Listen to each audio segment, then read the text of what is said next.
नमस्कार मित्रों। बहुत दिन हो गए मैं किसी वीडियो के साथ आया नहीं, क्योंकि दोस्तों ये 3 महीने से दवाखाने में इतने पेशेंट होते हैं कि वक्त ही नहीं मिलता। क्लिनिक पे जब 3 बज जाए तो 3:30 बजे आप घर पे पहुंचो, खाते पीते सोते और फिर आने का टाइम हो जाता है। तो 3 महीने तक हम कोई वीडियो बना नहीं पाए। तो लोग पूछने लगे कि आप वीडियो क्यों नहीं बना रहे हैं। तो जब लोगों को मैं कहता तो लोग कहते कि क्या इतना टाइम भी नहीं है कि 5-10 मिनट के लिए वीडियो बना लिया जाए। तो मैंने कहा, अपने मन में सोचा कि लोगों का कहना सही है, इतना टाइम तो निकाल ही सकते हैं और टाइम निकालने से निकलता है, टाइम किसी के पास नहीं होता है, हर कोई बिजी होता है। तो दोस्तों आज मैं एक नया वीडियो बना रहा हूँ, एक नई कहानी लेके आया हूँ। कहानी 2 मेढकों की है। 2 मेढक थे, एक जंगल के एक तालाब में रहते थे। एक मेढक बहुत ही मोटा ताजा था और एक मेढक दुबला पतला था। दोनों में बड़ी दोस्ती थी, दोनों साथ रहते थे, साथ में तालाब में तैरते थे, साथ में ही खाते थे पीते थे। जब थक जाते थे तालाब के बाहर आ जाते थे और तालाब के आसपास के जंगल के बाहर घूमते थे। इस तरह उनकी जिंदगी बड़ी मस्त में कटे जा रही थी।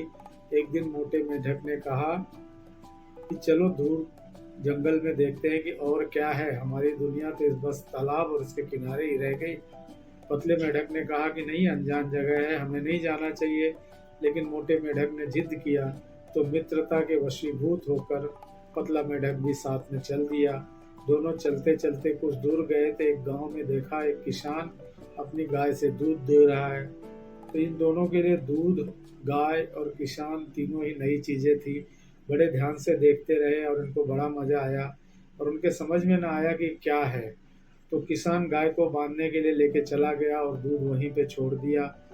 दोनों दूध के करीब आए और देखा तो सफेद कलर का दूध भरा हुआ था। तो मोटे मेढक ने कहा, यह तो है तो पतला पानी जैसा ही, बस इसका रंग सफेद है, चलो हम इसमें तैर के देखते हैं। पतले मेढक ने फिर कहा कि हम नहीं जानते कि इसमें क्या है, तो हमें नहीं तैरना चाहिए। मोटे मेढक ने जिद किया और पतला मेढक फिर तैयार हो गया और दोनों उस बाल्टी में कूद गए। दोनों उसमें कूदे तो थोड़ा सा दूध उनके मुंह में गया, मीठा मीठा लगा स्वाद। उन्हें बड़ा मजा आया और काफी देर तक तैरते रहे और तैरते तैरते उनको बहुत मजा आया। जब थक गए तो मोटे मेढक ने कहा कि चलो अब हम अपने घर, अपने तालाब की तरफ चलते हैं। और पतले मेढक ने कहा, हाँ भाई बहुत टाइम हो गया और भी घर वाले चिंता करेंगे, चलो चलते हैं।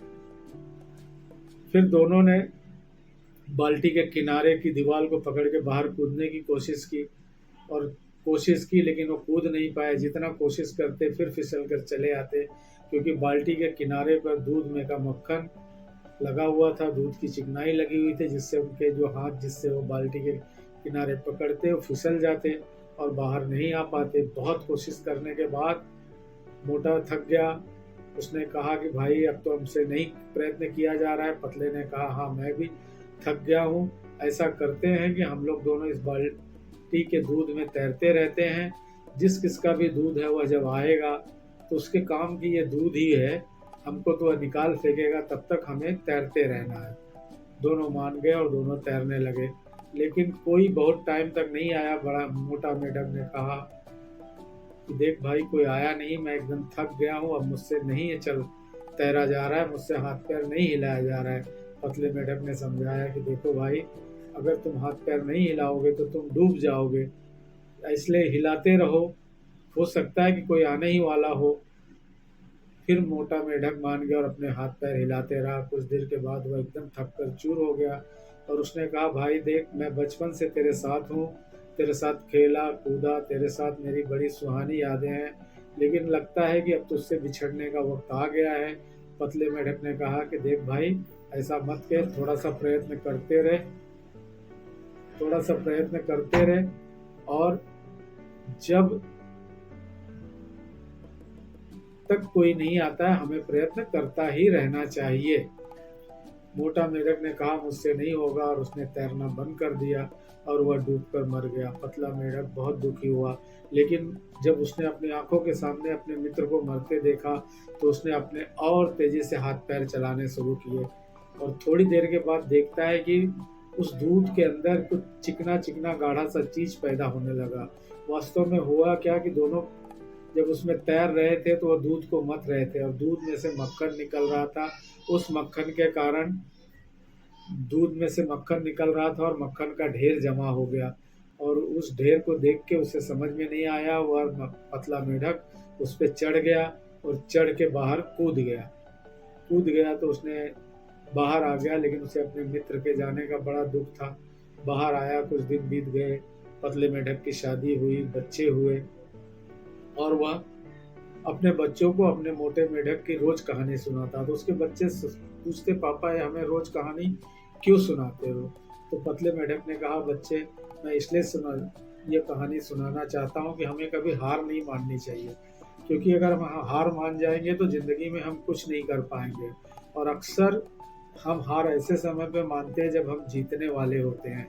इसीलिए हमें लगे रहना चाहिए जब तक हम सफल नहीं हो जाते। और हम असफल इसलिए नहीं होते कि कोई हमें कहता है कि भाई तुम हार गए कोई कहता है और तुम मान लो तो तुम हार जाओगे। इसलिए जब तक तुम नहीं मानते तुम हारते नहीं हो, और जब तुम मान गए हार गए तो तुम हार गए। तो दोस्तों, कहानी का सिर्फ और सिर्फ मोरल ये है कि हमें हार नहीं मानना चाहिए। कोशिश करने वालों की कभी हार नहीं होती। लहरों से डरकर नौका कभी पार नहीं होती। इसलिए ज़िंदगी में कोशिश करते रहिए। कोशिश करते रहेंगे तो सफलता एक दिन ज़रूर मिलेगी। दोस्तों, आपको ये कहानी कैसी लगी? पसंद लगे तो आप इसे लाइक करो, कमेंट करो। धन्यवाद।